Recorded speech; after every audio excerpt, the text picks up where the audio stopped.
What's up guys, Tyler here, and today I'm back with another Call of Duty video, and this is a video I've really wanted to make. I just didn't really know how to make it. I know a lot of people have been talking about this, and or have talked about it before, and I usually don't like to do stuff that people have already done, but or at least I'm trying not to, but I'll make this video anyways because it's been so long since I've made a video. And today I'm going to be talking about how Call of Duty is kind of fallen off in terms of gaming. Now, I know that kind of sounds weird to put into words, but let me explain. So, in my opinion, I think Call of Duty is kind of like, it's almost like old compared to other games, which is, of course, kind of weird to say, because, I mean, people still play it. I mean, it's not dead or anything. But, just a lot of its practices that it's been, that Call of Duty's been doing have been kind of known to be, like, kind of, you know, aging and stuff compared to other games like Overwatch, Rainbow Six Siege, and Battlefield 1. And today I'm going to be talking about those today. So first off, what I want to talk about today is probably the DLC packs. And of course DLC packs aren't like dead in gaming or whatever. You know, they're still around, you know, Battlefield 1. And honestly, actually I have no idea what other games have DLC packs. But you know what I'm trying to say. But you see a bunch of other, you know, currently more successful games in Call of Duty, like Overwatch. You know, they give all their DLC content out for free, all their maps for free, and even Rainbow Six Siege has that. And I think Battlefield 1 actually has like a free map, or they're coming out with some free maps along with their DLC packs. So it's just kind of weird how they're you know, paying for maps, which is just kind of, well, Call of Duty wants you to pay for maps, which is, seems kind of like a aging practice, I guess, for DLC. Of course, I'm not saying like they should just get rid of all, you know, the DLC together. I'm just saying, you know, maybe throw in some free maps here and there. I know I've been doing that with MWR and Infinite Warfare. I heard like a DLC map is free for their summer program or whatever.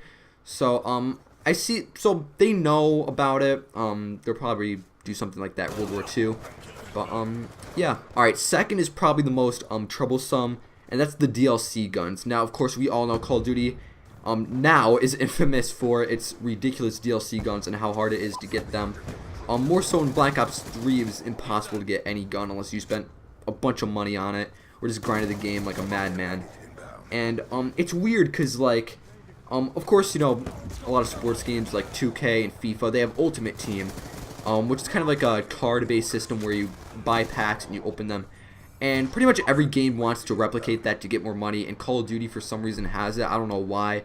And they thought it was a good reason, good way to put guns in there. So, anyways, they pretty much put guns behind, you know, paid DLC, which is just, again, kind of weird because games like Overwatch and Siege, you know, you don't have to pay for guns. I mean, with Overwatch, when a new character comes out, you know, it's completely free for everybody to use. In Rainbow Six Siege, you can pay for characters when they come out, but you can grind to get them in the actual game, so you don't need to spend any money at all. I think Battlefield 1 is like the only game that kind of has a system like the supply drops, but I don't think it is as bad. And Call of Duty have obviously, you know, made some changes to the way they do DLC guns. Like in Infinite Warfare, I think you can get every single gun for free, which is crazy. It's kind of weird. I mean, obviously Infinite Warfare isn't the best game in terms of selling, so, you know, it's kind of good that they're taking some risks, seeing what works and what doesn't. Hopefully that carries over to World War II. And now on to my last point, the yearly cycle for Call of Duty. And I know it's been a staple of the series since it came out, I think. But now in terms of gaming, you see a bunch of games that are a lot more successful because, you know, they aren't released every year. You don't see Overwatch 2 or Overwatch 3 or Rainbow Six Siege 2, 3. And even Battlefield 1, I think Battlefield 1, or Battlefield was a yearly franchise at some point. I think they made a couple games in like a yearly cycle. But with Battlefield 1, you know, they're committed to it. They aren't releasing another Battlefield game. And they're a lot more successful because, you know, players don't want to spend $60 every single year for a new game that's pretty much not that different than the other one. And it's also interesting because, you know, Call of Duty has been pretty invested in esports for a long time now. And it's weird that Call of Duty needs to, like, the esports scene has to move onto every single game in a yearly basis, while Overwatch, you know, you can just hop in and just join the fun immediately. You don't have to learn, like, certain guns and, like, certain tactics and, you know, yearly. I mean, it hasn't been that big of a problem for them, I don't think, but, you know, maybe in a couple years once they're done with their yearly cycle, after Infinity Ward releases their next game, maybe you'll see, you know, a free-to-play, alright, probably not free-to-play, that'll be pretty bad because they'll probably bring paid DLC guns again for like $50. But maybe like a $40, maybe even $60 game, but they'll just constantly update. It's kind of what's going on in China with Call of Duty Online. I think it's been around since Ghosts. So yeah, I mean, honestly, if Activision wanted to make more money and make Call of Duty more successful, just make Call of Duty Online worldwide and put it on consoles, because they know it's only on PC at the moment. But anyways, guys, that's it for this video. I know it's kind of short. I'm sorry.